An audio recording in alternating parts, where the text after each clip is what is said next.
Have you ever wondered why Catholics always carry this tiny string of beads?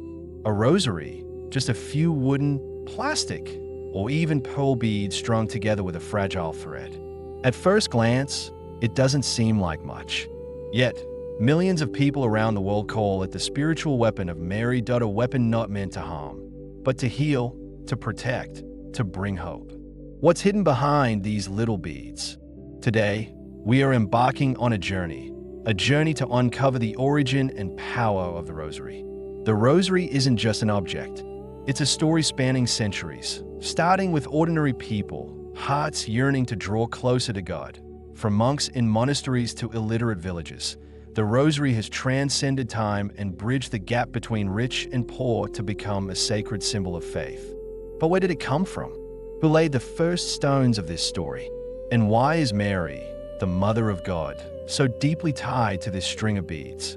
The story begins long ago, in the dark days of the 13th century, when the world was steeped in chaos, heresy, and distance from God. A man named Dominic, or Saint Dominic, was chosen by the Virgin Mary to bring forth a solution. Not with swords or riches, but with a small string of beads. Mary told him, "Use this rosary to pray, to save souls." That was the moment the Rosary, as we know it, was born, not just a prayer, but a mission to bring light where darkness reigned. But the story doesn't end there. From a simple object, the Rosary grew through time, embraced by the Church, cherished by saints, and reaffirmed by Mary herself in her apparitions. It's not just a relic of the past, it's a source of strength for today and tomorrow. Join me as we dig deeper to discover how this tiny string of beads came to be and why it's called the spiritual weapon of Mary. Get ready, the story is about to get even more captivating. We are standing in the 13th century, a time of turmoil. The Church faced the Albigensian heresy, a movement denying core truths of the faith. Saint Dominic, a zealous priest, longed to bring people back to God. But how could he reach hearts that had drifted so far? One day, as he prayed, the Virgin Mary appeared to him. She handed him a string of beads and said, "This is my gift to you. Use it to pray, to teach, to save souls." That was the moment the Rosary, as we know it today, came into being. But if we step back further, the Rosary didn't entirely begin with Saint Dominic.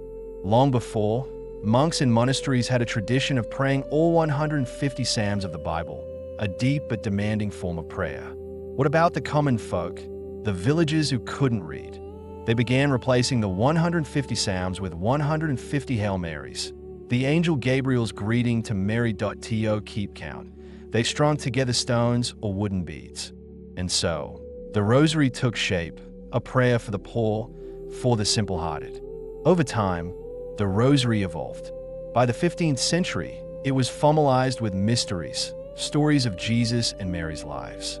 The Church began encouraging its use, especially after the victory at the Battle of Lepanto in 1571, when Catholics believed the Rosary helped them overcome invasion. Then, in the 19th and 20th centuries, Mary appeared at Lourdes and Fatima, each time urging, "Pray the Rosary." From a humble prayer, it became an essential part of the faithful's life. The Rosary isn't just history, it's a story of Mary's love for humanity.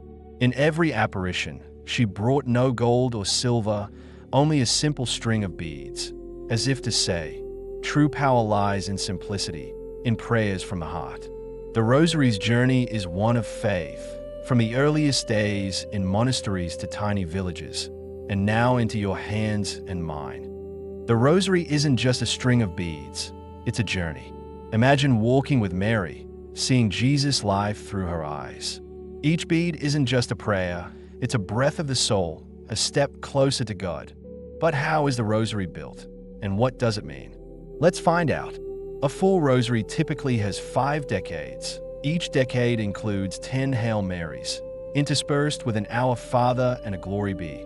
What makes it special are the mysteries: joyful, sorrowful, glorious, and since 2002, the luminous mysteries, added by St. John Paul II. Each mystery is a story, from the angel's announcement to Mary, to Jesus' death and resurrection, to Mary's crowning in heaven. As you pray, you don't just recite, you reflect on these moments. Each prayer isn't mindless repetition. The Our Father is a direct plea to God. The Hail Mary praises Mary and asks for her intercession. The Glory Be is a hymn to the Trinity. Together, they form a spiritual melody, drawing you into deep communion with God. Each bead is an invitation. Pause, think, and let your heart beat in time with His love. Some think the Rosary is superstition, a monotonous chant. But it's not. It's a living prayer.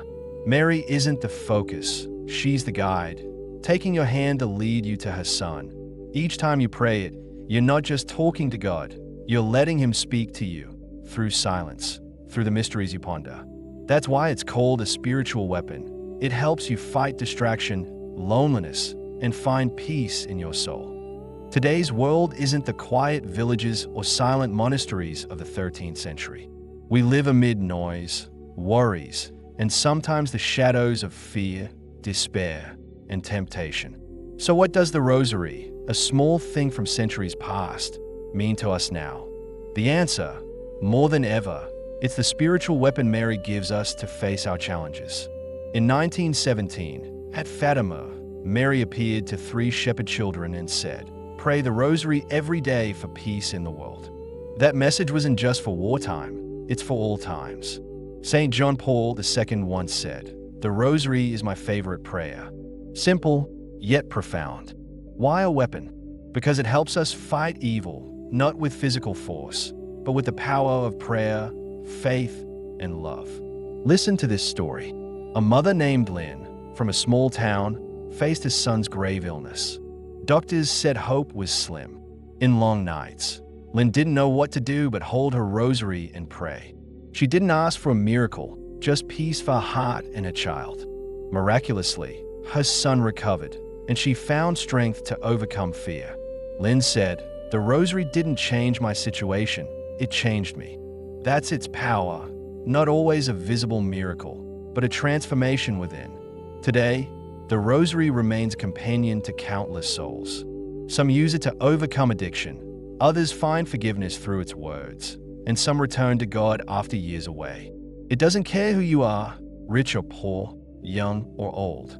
Pick it up, and you wield a weapon of patience, hope, and Mary's love for you. You can start today. All it takes is a small string of beads, an open heart, and a soul ready to listen. The rosary isn't a burden, it's a gift. Mary's waiting, ready to walk with you on this journey. Will you try it? Just once, and you'll see. Its power isn't in the beads, but in the love hidden within.